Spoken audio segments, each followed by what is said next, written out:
ഉള്ളിനുള്ളിലുണ്ടേറെ നൊമ്പരങ്ങൾ നാഥ, കേട്ടിടുവാൻ നീ മാത്രമുള്ളൂ.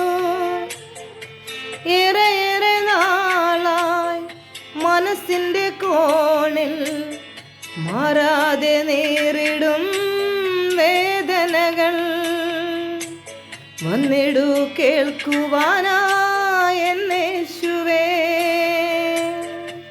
ഉള്ളിനുള്ളിലുണ്ടേറെ നൊമ്പരങ്ങൾ നാഥ, കേട്ടിടുവാൻ നീ മാത്രമുള്ളൂ. ഏറെ നാളായി മനസ്സിൻ്റെ കോണിൽ മാറാതെ നേരിടും വേദനകൾ വന്നിടു കേൾക്കുവാനായേശുവേ.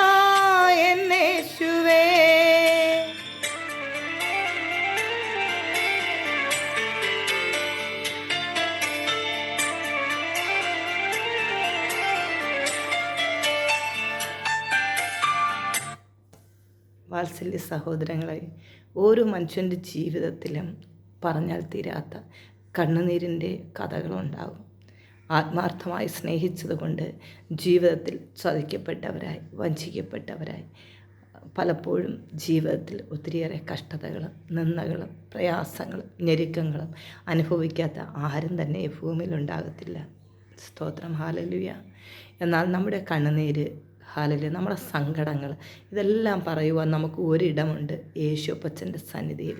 മനുഷ്യരോട് നമ്മുടെ ദുഃഖങ്ങൾ ചെന്ന് പറഞ്ഞു കഴിഞ്ഞാൽ ആ പ്രശ്നങ്ങളും പ്രയാസങ്ങളും ആ വിഷയം മാറിക്കഴിയുമ്പോൾ, നമ്മുടെ ജീവിതത്തിൽ ആ വിഷയത്തിലൊരു മാറ്റം വന്നു കഴിയുമ്പോൾ, നമ്മൾ ആരോടാണ് നമ്മുടെ സങ്കടങ്ങൾ നമ്മൾ പറഞ്ഞത്, ആ വ്യക്തികൾ പിന്നീട് നമ്മുടെ ജീവിതത്തിൽ വലിയൊരു പാരയായിട്ട് വന്ന് നമ്മുടെ ജീവിതത്തെ തകർത്ത് കളയും, നമ്മുടെ ലൈഫിനെ ഉടച്ച് കളയുവാൻ തക്കവനിടയായിത്തീരുന്നു. ലോകത്തെ മനുഷ്യരെ കർത്താവിൻ്റെ വചനം ഇങ്ങനെ പറയുന്നു, മൂക്കിൽ ശ്വാസമുള്ളവനെ വിശ്വസിക്കരുതെന്ന്. അതേ ദൈവമക്കളെ, എൻ്റെ ജീവിത അനുഭവത്തിൽ നിന്ന് ഞാൻ പറയട്ടെ, മൂക്കിൽ ശ്വാസമുള്ളവനെ വിശ്വസിക്കില്ലെന്ന് കർത്താവിൻ്റെ വചനം പറയുന്നുവെങ്കിൽ, കർത്താവിൻ്റെ വചനം പറയുന്നു, വചനത്തിൻ്റെ വള്ളിക്കോ പുള്ളിക്കോ മാറ്റമില്ല.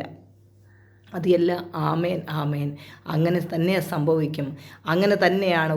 ഹല്ലേലൂയ, സ്തോത്രം. ഒരു വചനത്തിനും ഒരു മാറ്റവുമില്ല. കർത്താവിൻ്റെ വചനം ദൈവമാണ്, ദൈവം വാക്കുമാറുന്ന ദൈവമല്ല. ഹല്ലേലൂയ, സ്തോത്രം.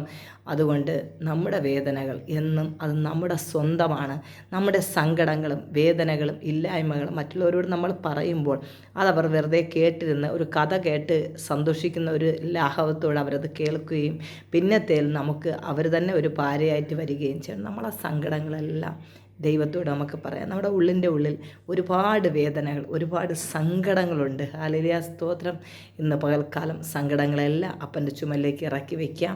കർത്താവ് പറഞ്ഞ്, കഷ്ടപ്പെടുന്നവരും ഭാരം ചുമക്കുന്നവരുമായുള്ളവരെ നിങ്ങൾ എൻ്റെ അരികിലേക്ക് വരിക മക്കളെ, ഞാൻ നിങ്ങളെ ആശ്വസിപ്പിക്കാം. കർത്താവിൻ്റെ അടുത്തേക്ക് എല്ലാവരും ഓടി വന്നേ. സങ്കടമുള്ളവരും ദുഃഖമുള്ളവരും പ്രയാസങ്ങളും വിഷയങ്ങളുള്ളവരൊക്കെ ഓടി അപ്പച്ചൻ്റെ അടുത്തേക്ക് ഒന്ന് അണഞ്ഞു വന്നേ. ആ അപ്പച്ചൻ നിങ്ങളൊന്ന് വാരി പുണരട്ടെ. ആ അപ്പച്ചൻ്റെ ആത്മാവിനാൽ നിങ്ങളൊന്ന് നിറയ്ക്കട്ടെ. നിങ്ങൾക്ക് സന്തോഷത്തെ തരട്ടെ, നിങ്ങൾക്ക് സമാധാനത്തെ തരട്ടെ. അതിനായി പരിശുദ്ധാത്മാവ് എല്ലാവരെയും സഹായിക്കട്ടെ. ഈ പാട്ടിൻ്റെ വരികൾ ഇഷ്ടമായാൽ നിങ്ങൾ കേൾക്കുക, നിങ്ങൾ മറ്റുള്ളവർക്ക് ഷെയർ ചെയ്ത് കൊടുക്കുക. അവർക്കിതൊരു ആശ്വാസമായി തീരട്ടെ. God bless you.